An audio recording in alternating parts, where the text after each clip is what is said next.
Welcome on in, golf fans. It's your boy Gsluke here with our round 3 live stream for the BMW Championship. Gonna break down what you need to know both for DFS and for props tomorrow to go out there and get your research process started. We'll have some fun as we go through it and make sure that all of your questions are answered too. So if you've got anything that you're curious about, it could be a player at any point. Maybe it's some strategy notes over there for DFS. Maybe it's a prop question. Well, you've came to the right place, right? Just throw it down there in chat. Even if you don't have a question, don't feel shy to go ahead and say hi down in chat as well. So welcome on in and let's get this thing rocking, shall we? So if we take a look at the golf course today, it played pretty easy once again, right? In terms of your scoring average, it was actually even slightly easier than round 1. And a lot of that was because of the low winds. Unlike round 1, we didn't have those 30, 35 mile an hour wind gusts, and you really saw that with play. Pin locations, though they weren't tough today, I would say were maybe slightly more difficult than they were in round 1, especially on some of like the easier holes. They weren't quite as scoreable as what you had for round 1. So just to give you an idea, like first off, the first par 5, right, played about 0.12 shots harder. You take a look at the other par 5, what was it, hole 16, right? That also played slightly more difficult today, but also a lot of the shorter par 3s on the back 9. You can see this stretch, 10 through 12, right? Did play slightly under par today, but yesterday, I guess it wasn't that huge of a difference, but 13, right? There was a huge difference between the 2 days. So golf course maybe set up a little bit differently, but for rounds 3 and 4, as it gets slightly firmer and faster, and, you know, they kind of spruce it up when it comes to the pin locations, as they typically do on weekends at tour events, you're going to see a lot of volatility with this scoring average. I think if we get good weather for Sunday, you might see scoring tomorrow, just kind of getting ahead of myself. There are going to be some winds out there. So, you know, with windy conditions, probably going to play over par. Sunday, if we get calm conditions, might play under par again. So it's really going to come down to those wind gusts. And I guess just speaking of, we'll hop into it, right? Here for Saturday, it looks windy from right about 8 a.m. until dawn. So whether you're an AM golfer going off early because you've been dog shit to this point, whether you're one of those elite tier players that's in contention, you're pretty much going to have, like you saw, I almost see just as bad as what you saw day 1, but much more similar conditions to day 1 than what you had today, right? You're going to have a few holes that are playing into the wind. You'll have crosswinds to deal with on quite a few holes. And yeah, fortunately, right, you'll have a few holes that are downwind, but even those are a little bit tricky in terms of controlling your distance. So the scoring average of day 1 of about 0.28 shots under par, I think is a decent measure of what to expect for Saturday, if not maybe slightly more difficult if the place is getting firmer and faster. It's also worth noting, right, there's not going to be preferred lies, so that's also going to make it slightly more difficult than what we had for Thursday. And on top of that, we're also going to have, pressure. I guess we'll just talk about that too. So if we sort this on the right over here by FedEx Cup ranking, we're starting to get a good idea, right, of where players are going to land. And right now, there's a handful of players that are within striking distance of getting into the FedEx Cup that I guess we should just focus on right now, right? Let's go through them because unlike some of the players that have like next to no chance of making it to Eastlake, that are way behind the 8 ball at this point, right? They might just give up, right? If they're starting off early tomorrow, they're, let's say, 15 to 18 shots off the lead, like a few players are, then they probably have no incentive to go out there and succeed, right? Like Seamus Power, for example, has a 0% chance of making it to Eastlake. So not many people are obviously going to play him tomorrow. I probably would caution against it from motivation-wise. The only thing he's really playing for, right, would be his pride, I guess, right? His ego, right? Going out there, just having some fun out there. And then obviously the paycheck that comes along with placement too. So the guys I'm more focused on are the guys that are here on this bubble. So let's go down to 85%. These guys that are like 95% or above, right? They just have to go out there and like not completely tank over the next few days. And they're going to make it into Eastlake. But starting here with Griot, right, he's at 85%. You've got Haddon at 80% right here. Like they've got to at least go out there and keep it around even par, right, over the next 2 rounds. Obviously, if they can go out there and shoot a low one, that's going to do wonders for their chances of making it to the Eastlake. So with these two players, right, I think that you're going to get 100% motivation today and tomorrow from them. But these guys that are at like 50%, like they're going to really be feeling the nerves. So like a Justin Rose, a Sepp Straka, right, they're going to be motivated, but maybe a little bit more nervy than these top two players. And then a Sam Burns, the Gala Fitzpatrick, right, they've got to move up the leaderboard to go out there and get into East Lake. They're going to be extremely aggressive. So even the guys that are going to be a little bit nervous here in the middle tier, I like a lot more than their peers, especially compared to guys down here that have like a 1 or like a 0.4, 0.3% chance of going out there and making it to East Lake. So these kind of guys, they're, like I said, playing for their pride, a little bit of a paycheck this week. So don't completely undersell them. But if you're comparing somebody at a similar ownership number down here with like a 0.5% chance of making East Lake to somebody up here that has like a 50% chance of making East Lake and is a similar ownership number, I'm going to take the guy that's in contention all day. So it's just a psychology thing. We've seen it play out before. Last week, a lot of guys like a Cam Davis really sticks out, right? Went out there and moved himself into East Lake. A few other guys like Adam Scott there. Who else? Justin Thomas, right, on Saturday, went out there and had a nuclear round because he was on the precipice. We saw it happen for the Saturday Showdown last week. I think it would be a wise idea to go back to that same kind of narrative. So like I said, this 85% mark feels like their guys are really having to work to go out there and get to East Lake.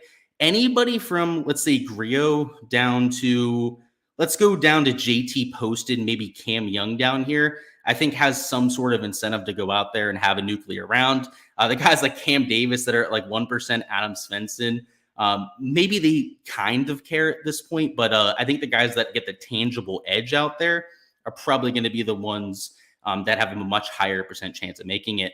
In terms of a weather edge, I don't see one for Saturday. So if you're trying to play one wave or the other, and you're trying to like lock in a weather edge, I don't see one, right?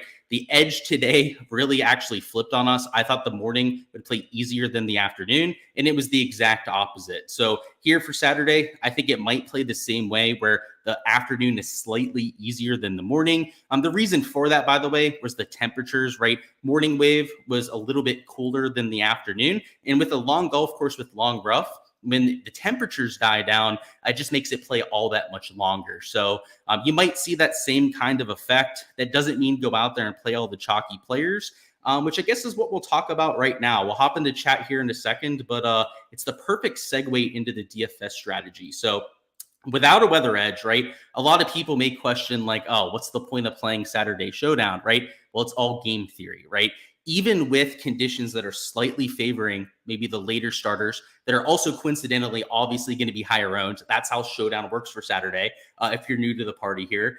So the guys that are higher owned in the better conditions, obviously we want to play a few of those guys, but you also need to take the chasers that are going to go nuclear. Like we just said with a few guys that are further back, they, in a lot of cases, still have a lot of incentive to go out there and have a really good day tomorrow, especially if they're on that FedEx Cup list. So what you need to do for tomorrow is you got to take some chalk, right? If the conditions are going to be good for the late guys, they're playing well, they're in contention, they fit the golf course, obviously, like you'd be dumb not to play a few late starters, right? There's going to be plenty of them that go out there and do well. There's also going to be quite a few late starters that go out there and completely flop, right? There's the nerves of being in contention.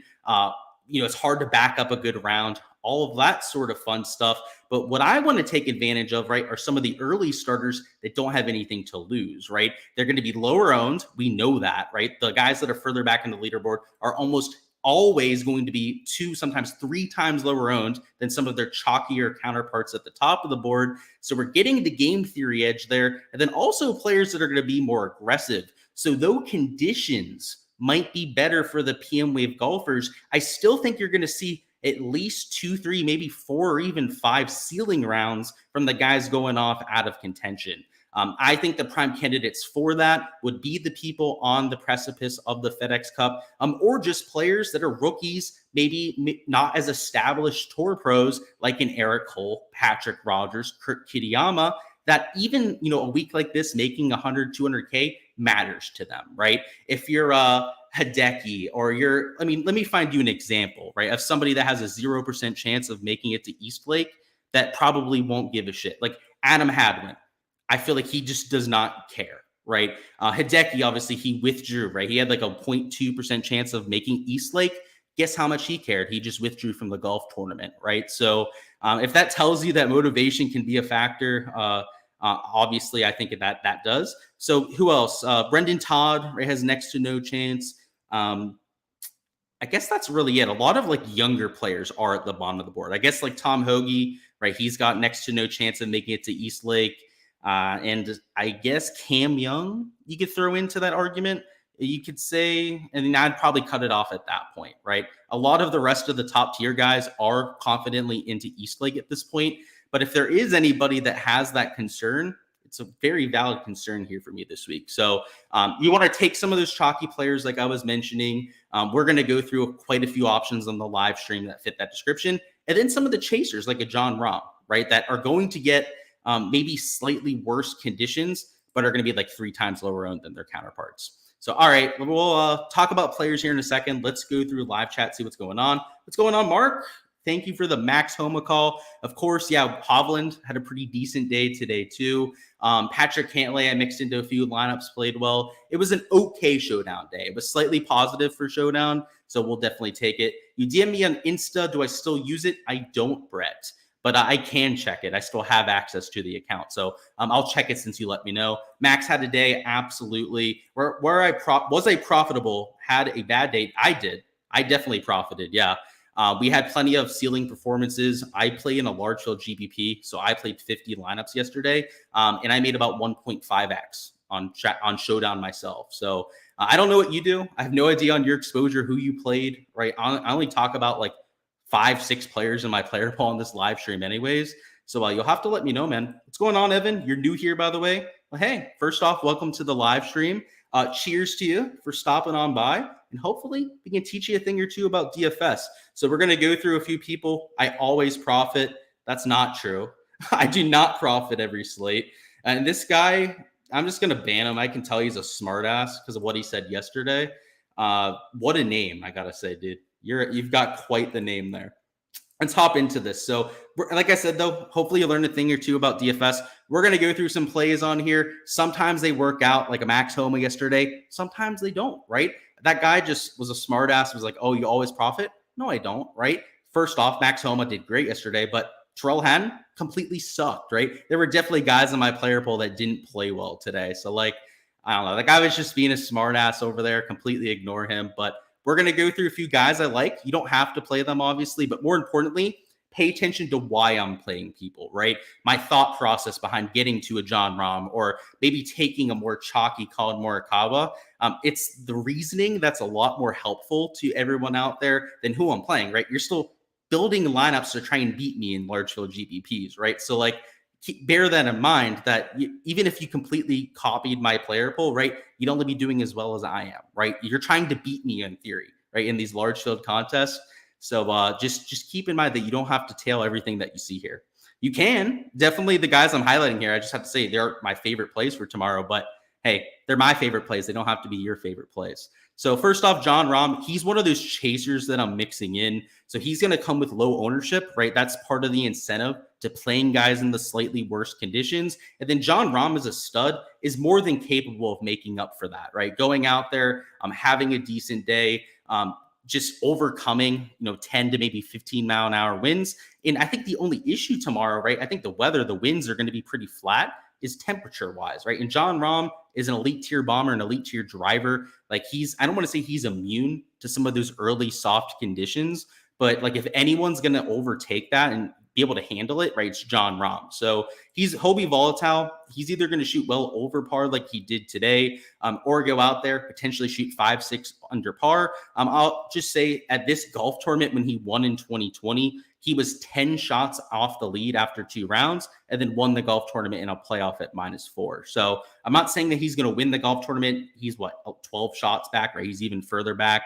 That's completely unrealistic. It's also a completely different test, right? You're not going to have guys coming back in terms of score like you had in 2020, but he's very capable of going out there and backdooring a top 10, right? You see that from John Rahm a lot. You see it from guys like Scotty Scheffler after lackluster starts all the time. And don't be surprised if that just happens out there once again. So I'll be tailing John Rahm. Most of it is because of the ownership. right? We're getting a player that we can use as leverage in GPPs to try and move up in terms of the standings. Right now, everyone's going to have John Rahm, right? So when he actually performs well for us and goes out there and hits a somewhat near optimal performance, it's not going to be everyone and their brother that has John Rahm, right? It's not going to be like, oh, you took the guy that was 50% owned for tomorrow, right? And we're playing against 10,000 other people. That's the issue with taking the mega chalk up top.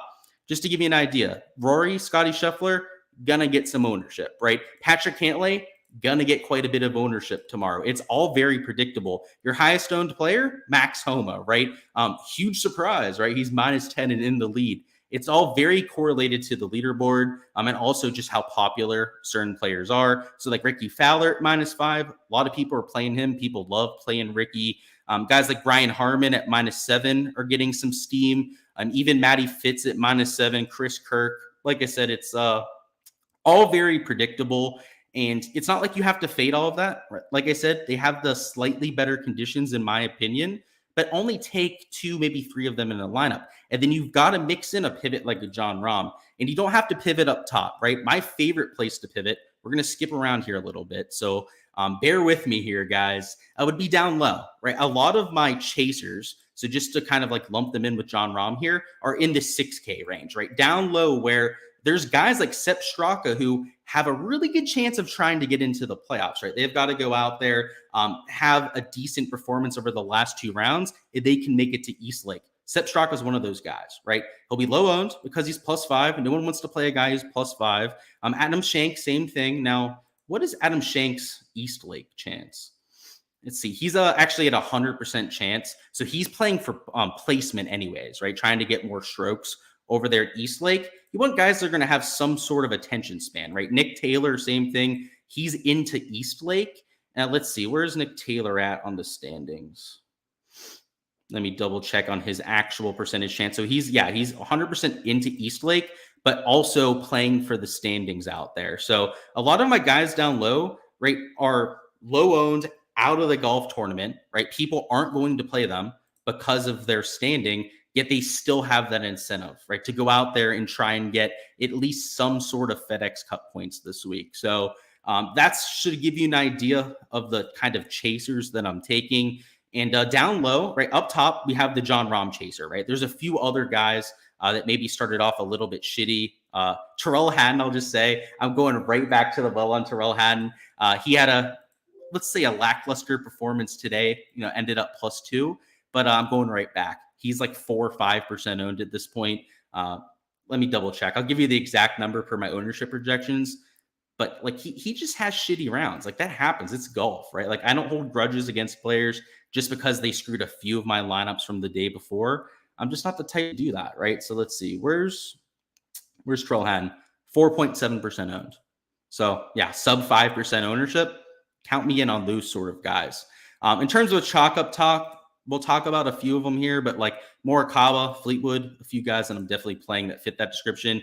Then I am playing one of Rory or Scotty. If you want to see who it is, check out the Patreon, right? I've got to leave at least a few plays behind the paywall. But yeah, I am playing one of these 2 up top, which shouldn't be a surprise. They're the best players in the world. They're playing well. They're both highly owned, right? So if you're going to play one or even both of them, you've got to take them in like 40, 50% of your lineups. So like playing both of them completely X's you out from like most of the other guys up here at the top, which is why I think maybe just taking a stand on like a Rory or Scotty Scheffler is probably the prudent move. Let's see what we've got. You got yourself a margarita? Yeah, I've got a little Crown and Coke here, so cheers to you. Hoping to bounce back. We've got you. You're in the best place tiered, bro. This is a good spot to find some information. You did well round 1. Well, there you go. Can you please check your Patreon DMs when you get a chance? I can, dude. Wanting to get into the Discord? You should be in there, dude. I recognize your name. What happened? Mark says, Keegan, not a huge fan. That's chasing, right? He had a decent round today. His ownership's not out of whack. I can just tell you that offhand. But yeah, I'm not a huge Keegan guy. He had his decent luck round 1 and decent luck today, I'd say too, Mark. It kind of feels like you'd be chasing at that point. But let's go through a few of the chalky guys I like. So Morikawa, Tommy Fleetwood here. both of them have played well to this point, but have not gotten anything out of their rounds, have not gotten anything out of their golf tournaments. Morikawa is experimenting with a few different putting techniques. You've seen it out there if you've watched the coverage, and it hasn't really worked. Towards the end of his round today, he started to get a few of those mid-range putts to drop. So maybe he's starting to see progress with it, but he's leaving the flagstick in. That's one of the changes. And then I see a change with his grip, and I think the putter that he's using too. So it looks like he's made wholesale changes to what he's, his process out there. And if we are starting to see a little bit of progression there, the rest of the game is on point, right? He's -3, which isn't earth shattering over the first 2 rounds, with like the world's worst putter. In fact, let me just give you the shots gained metrics for him. If we take a look at his shots gained over the first 2 rounds with the putter, that is, he's at 0.5 shots gained, which is honestly a lot better than I thought. I thought we were going to see something like -1, maybe even -2 shots gained putting. But even if, the 0.5 gained, I have no idea where he like spike putted to actually get into the positives. But imagine if he starts to get more of those mid-range putts to drop. His green regulation percentage right now, he's at 64%. That's excellent. He's top 12 in the field in greens regulation rate. He's been decent around the green, which is kind of surprising for Collin Morikawa. But either way, he's kind of just been squeaking along, right? Shot -3 day 1, right? Shot even par today. And like, is at -3. Like, it's still like, I don't want to say in contention, but within earshot of contention. So 17.5% ownership, I think, is fair compared to a few other players around him. He's slightly higher owned than a Hovland. I have him also slightly lower owned than somebody like Xander Schauffele. So it's not like he's chalk. It's not like he's a pivot over here at the top of the 9Ks, but still, at least based on what I see, like, it's the eye test with Collin Morikawa for sure that makes me want to play him. It looks like he's just so close to having a good round. Tommy Fleetwood, same thing. He's also at -3 despite like just not doing much. Like, he's just been so average to this point. You take a look at his shots gained metrics. He hasn't gained more than a stroke in any one category. He's slightly losing strokes on approach to this point. He's number 14 in the field in greens and regulation. He's number 2 in driving accuracy. So clearly, right, he's like strategically plotting himself around the golf course, just not getting anything out of it, right? Maybe it's, a bounce or 2 that he's not getting on the greens where he's not getting the ball close, or maybe it's just the putts that aren't dropping too, right? He's not gained many strokes putting, kind of like Morikawa, only gained 0.6 strokes putting over the first 2 rounds. So maybe he gets a few more here to drop here for Saturday's round. Just these kind of guys that are spinning their wheels, they're elite tier players, but they're not playing horribly, are the kind of chalk that I want to take, right? They're going to get the better conditions. That's also another little boost that they're getting in my projections because of where they are and why I like them even more. Cameron Young down here at $8,700. I'm considering him as a player towards like the middle to top end of the board. His putting today was horrendous. His approach play actually wasn't much better. So if you take a look at the shots gained, round 1, he gained 3 strokes putting. Today, nowhere near to that, right? The problem today, why he shot even par, is he lost 2 strokes on approach. So the ball striking wasn't there, but once again, he finds himself in the top 20, right? The top half of the field. If they had a cut of just the top half of players after round 2, he would have made the cut, right? So like, I know it's not a sexy scorecard, right? You're not looking at a player that is checking every single stat box, but you're getting low ownership, an explosive high birdie percentage player that just a few weeks ago nearly won a golf tournament, right?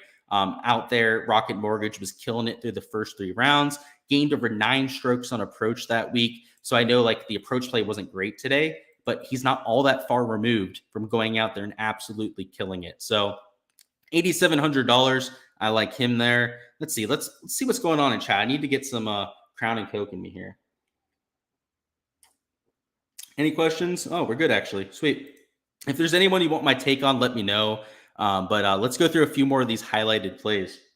So Tom Kim, Tony Finau, these aren't guys that are in contention, right? So the Cam Young, Fleetwood, Morikawa plays, right? We're all guys that are going to be in the better conditions. Now we're talking about low-owned chasers. So instead of being like 15, maybe 20% owned, They've got Tom Kim at 4.3%, and they've got Tony Finau at 6.4%. Right, both of these guys you're going to be getting for leverage purposes. So maybe you're starting with like two of these chalky plays. There's even more chalky guys I'm taking. Right, I'll remind you, I'm taking one of these top two in quite a few of my lineups.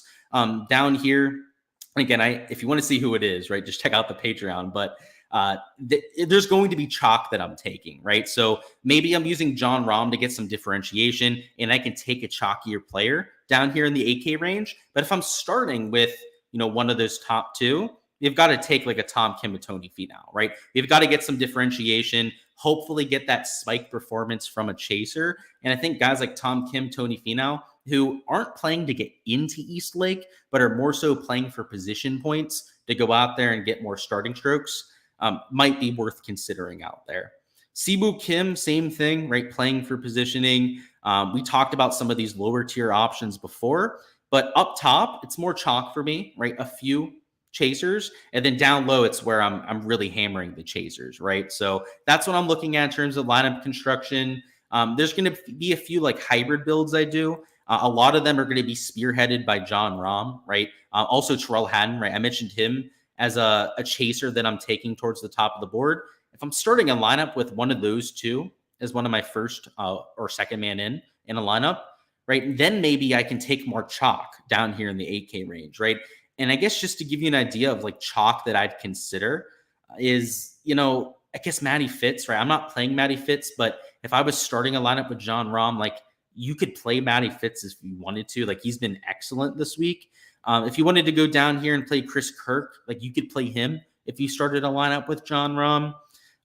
Justin Rose, right? He's got a lot of incentive in terms of the FedEx Cup. He's also going to be a little bit chalky. Who else? That's probably it. Like if you want to take any of these mid-tier chalky options, then just start off with a Jon Rahm or Terrell Hatton, right? Your lineup's going to be a lot different up top in terms of ownership, which means down low, you might be able to splurge a little bit when it comes to ownership down there. Outside of that, let me go over to my ownership sheet and give you guys an idea of a few other like maybe surprisingly chalky players, because every time I go through this slate, there's always a few guys in my model that surprise me a little bit. So I'll give you guys a few of those. So just bear with me 1 second here. I think it's column E, isn't it? Yeah, there we go. All right. So in terms of surprising ownership, Ricky Fowler going to be really chalky tomorrow. So I've got it up on the other tab here. If you're on Patreon, you can follow along. But Ricky Fowler, I've got it 20% plus. Xander Schauffele, I've got it nearly 20%. So I don't know if that's surprising, but I'll just at least throw that one out there. Corey Connors, actually pretty popular. And it's because a lot of the 8K range is lower owned. Let's see. Adam Svensson, a lot of it comes down to price tag. He's also like the only 6K guy that's under par, at least in that part of the pricing. So he's like 15% owned. So I thought I would throw that out. And then I guess Denny too. Denny's like 15% owned too. So like it's not just the top end of the board, but some of those value plays, and I think this is where the ownership is really going to help you for Showdown tomorrow, is some of the guys that are just super cheap and that can help you spend up for an extra stud are way, way more expensive than they should be. So that's, if you have my ownership projections, you can run them in your model and whatnot. That's going to be something to keep an eye on. Like if you think playing 15% of Denny McCarthy tomorrow is going to get you leverage, you're going to match the field on him, right? That's the point of the ownership projections. That's why you need to know these sort of things when you're going out there and building your lineups, because no one's going to play. And I'll just give you the thought process. Okay. This is what the algorithm goes through.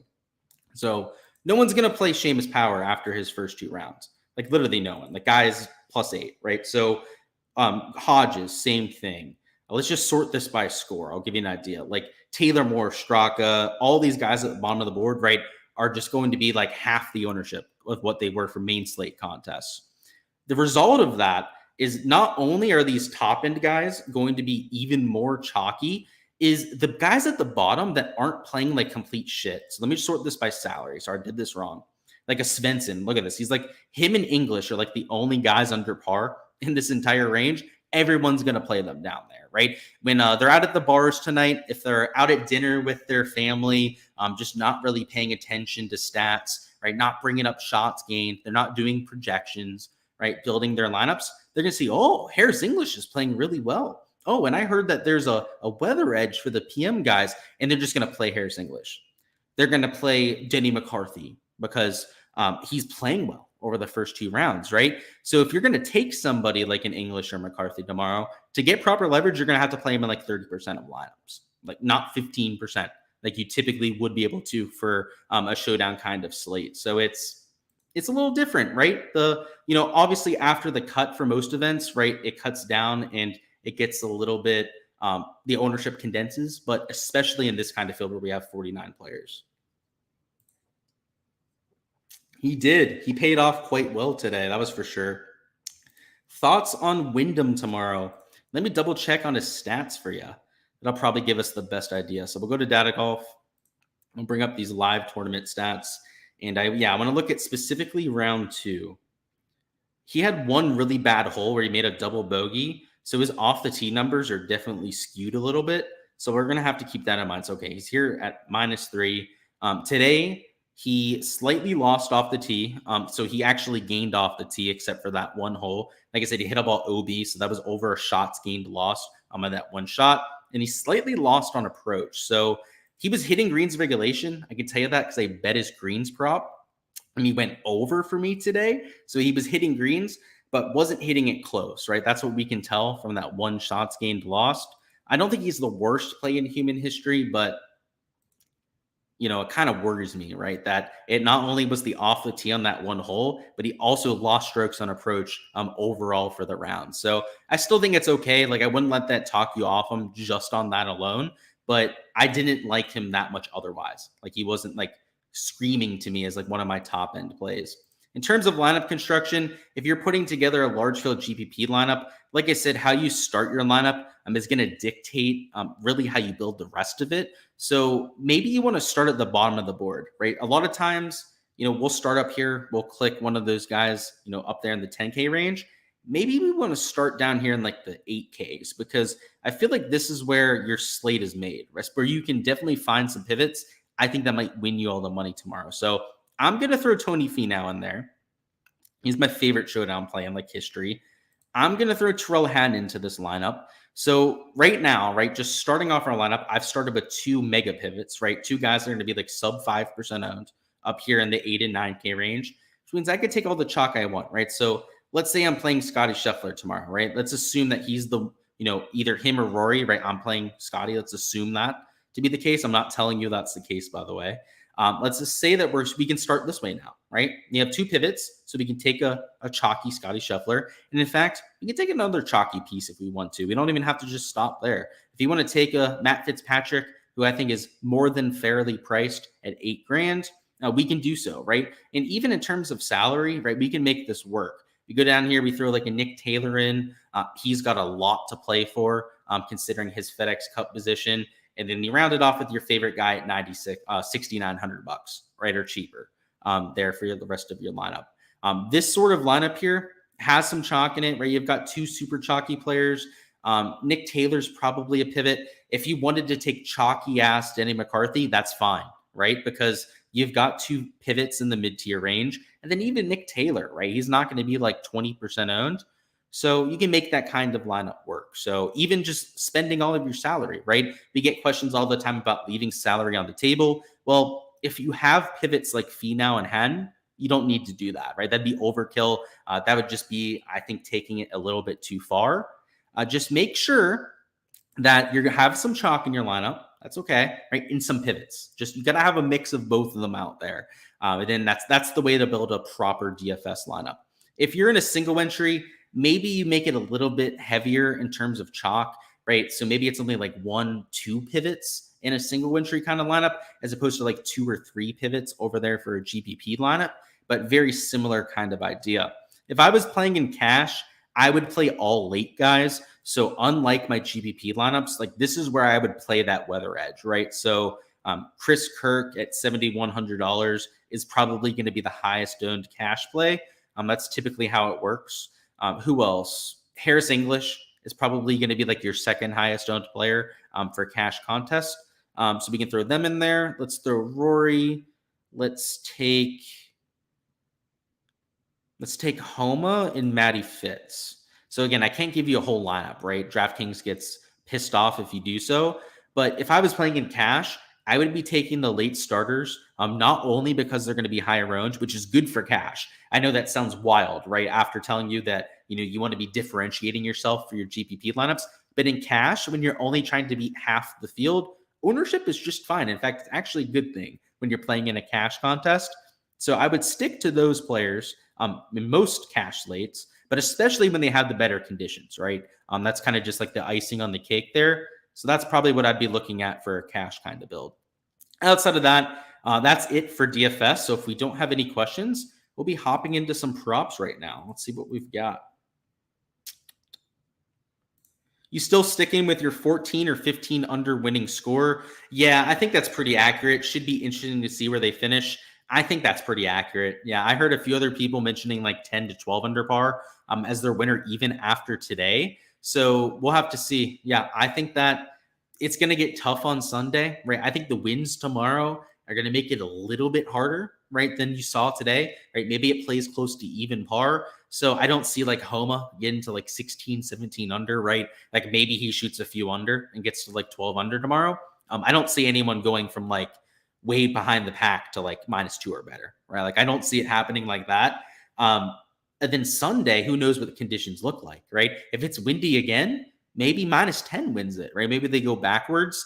It's so dependent on the weather conditions that, yeah, I'll stick with my 14 or 15 under. It's probably best not to change it, right? Justin says, you find it hard to predict ownership for rounds 2 and 3. No, I have a lot of back testing done, Justin. So I go through, I track it almost every single week. Even rounds 2 and 3 are extremely correlated to the leaderboard. So when you're looking at the top end guys, they're almost always at least a little bit higher owned. Now on Sunday, it's more pronounced, right?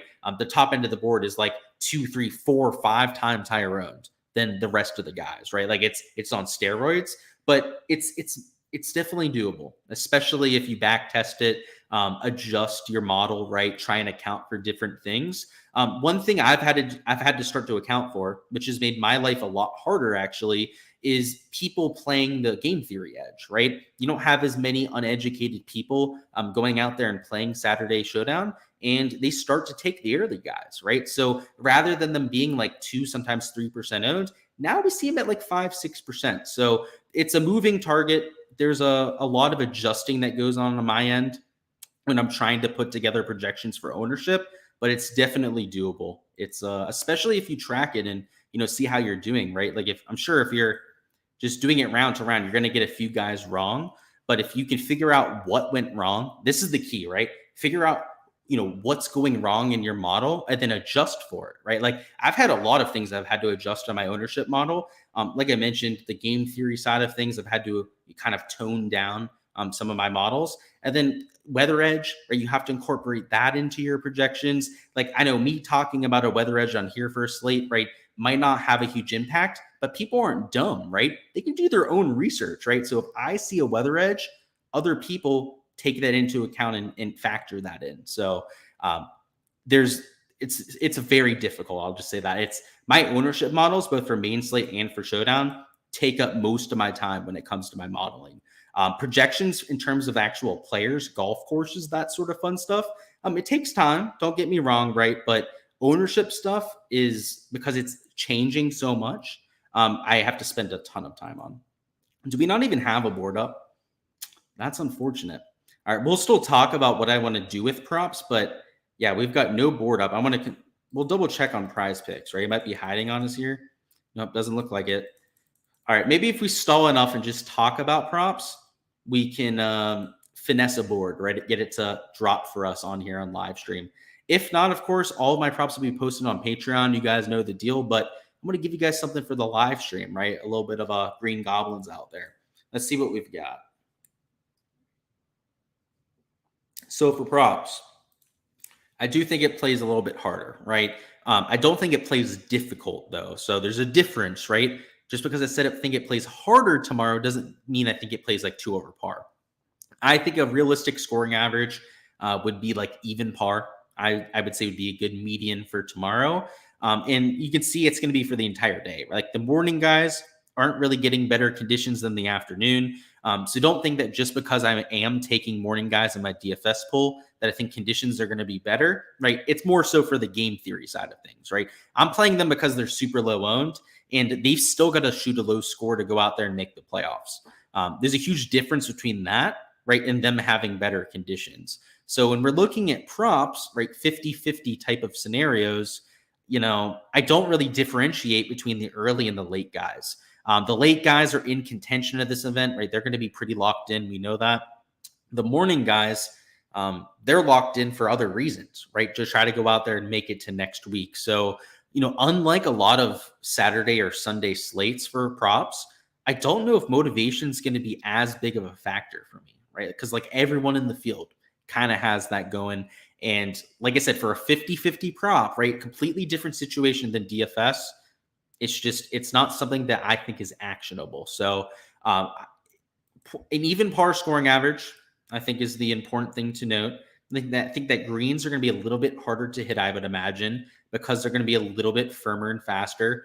Same thing with fairways. So if you take a look at the averages from round 3, I should say round 2, you could probably extrapolate those out there for tomorrow. In fact, I guess we have the time here. I can just do it right now. It takes me like 2 seconds to do, so I'll just do it. Why not, right? So this will give us a good idea of what we're going to do for tomorrow. Sorry, I got to add the right stats on here. It'll take me a minute. So if you have any random questions or any random comments, throw them down there right now. We'll just chat a little bit while I do this analysis. But all I'm going to do is just average up the greens and accuracy over the first 2 rounds. So this isn't going to differentiate between rounds 1 and 2, unfortunately. So, I mean, that's not great, obviously, but we'll make do with what we can here. Let's see. So the driving accuracy to this point was 0.58%. So sorry, not 0.58%, 58%, obviously, which with 14 fairways is 8.12. So after day 1, the average was 8.26. So obviously, since that went down after day 1, we had a little bit of regression there. So that's good to know. Now let's check on greens. See, and the reason I know that, by the way, the average from day 1 is I did the same thing yesterday, right? Okay. So the green in regulation average today, or should say after 2 days, is 69%, which is 69.8% actually, which is 12.56 greens in regulation, which is higher than what it was for day 1. So believe it or not, they hit more greens in regulation today than what they did for Thursday, which is probably because of the wind, right? The fairways went down, the greens went up. So that's worth noting. The averages within 0.5 to 0.1 of what you had yesterday. So there wasn't a huge difference. That might have been because of weather in either direction. So in terms of the boards, you're probably going to get similar pricing, right? So on Prize Picks, if they do post a golf board, you're probably going to see, guys at 8.5 fairways again, maybe 9 for the elite tier players. In terms of greens regulation, you'll probably see them from like 12.5 up to 13.5, maybe even 14 again. So just giving you an idea of what to expect there. If for some reason, right, they post a board that's lower or like way higher than what I'm calling for right there, then you know which way to bet is essentially what I'm saying there. And the same thing for fairways, right? I think it'll be from like 8 up to 9 fairways. If it's anything but 8 up to 9 fairways, you can figure out which way to bet, right? Using that as a baseline. Let's see. Do we really not have a board yet? I feel like by this time, almost every single slate we have a board, but it looks like we don't. All right, we can probably find something else to do here for a minute. What other categories? I guess birdies. We should calculate the birdie average. That's not a bad idea. So let's do that. I think I can do that here real quickly on Data Golf, actually. Might even make my life a little bit easier. Let's see. Is that a thing?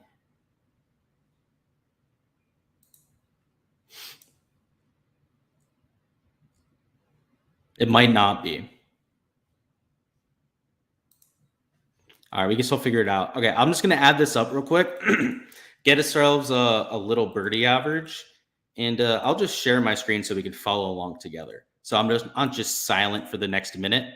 So 0.31, 0.45, 0.51, 0.58, 0.78.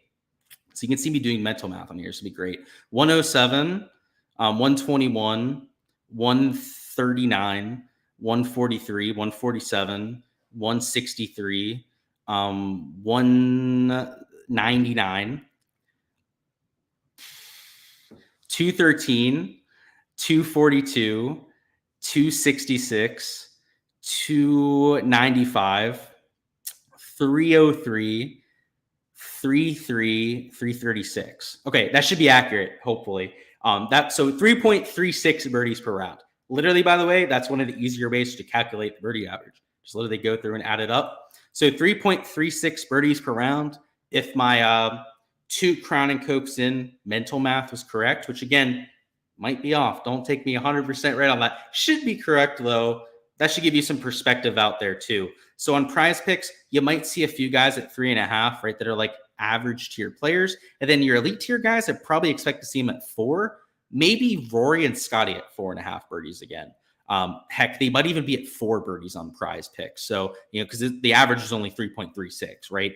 So, to put guys at 4.5, an entire birdie and, 1.2, 1.3 birdies higher than the average, it's kind of asking a whole lot. Let's see. Has our bullshitting had a board posted yet? Has not. All right, guys. We might not have a board for the live stream. You know what we'll do? I'll post a slip over there on Twitter for you guys. So for anyone here on the live stream that's still here, well, make sure you follow me on Twitter, okay? I'll be posting a free slip on there tonight to give you guys a little bit of exposure out there for Saturday. For the rest of my action, make sure to check out the Patreon, right? Of course, on there, I always post all of the slips that I'm entering, not only just for what we do here in the live stream, but all of my exposure, right? Like sometimes 15, 20 cards that I'm entering for any one day. So best of luck out there. Let's catch up on any last second questions, then hop on out of here. 3B says, best golf content on YouTube. Appreciate that. There's definitely a lot of good ones out there. I don't know if I'd say I'm the best, but hey, I appreciate that, boss. Give the guy a like and a subscribe and get those algos bumping. I appreciate you, boss. Yeah, we're at the end of the live stream. It's at that point where I ask for a like, right? Hit the like button if you feel like you learned a little bit about tomorrow's process. And let's go out there and have ourselves a day, right? Hopefully see you guys at the top of the board. Chris Kirk tomorrow.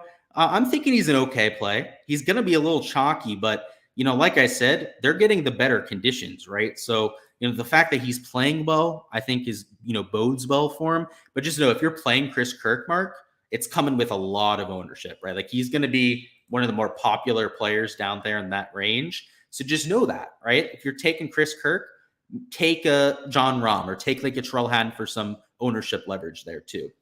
They're scared to release the lines. Hey, they've got to post them at some point. So we're coming for it anyways, Evan. So yeah, like I said, guys, check out the Twitter. I'll be posting a slip on there, but we'll get after it. Of course, Curtis, appreciate you. Let's get this cash. Couldn't have said it better myself. All right, guys, that's all we've got for the Saturday stream. I appreciate everyone and all the support here. Let's go out there, make Saturday one to remember, and go out there and get some green. We will be doing a Sunday stream, so make sure to check that out tomorrow evening. There's some UFC fights on, so we'll be sweating those in the background, and I'll talk some golf once again. But until then, guys, like I said, best of luck. I'll catch you guys tomorrow.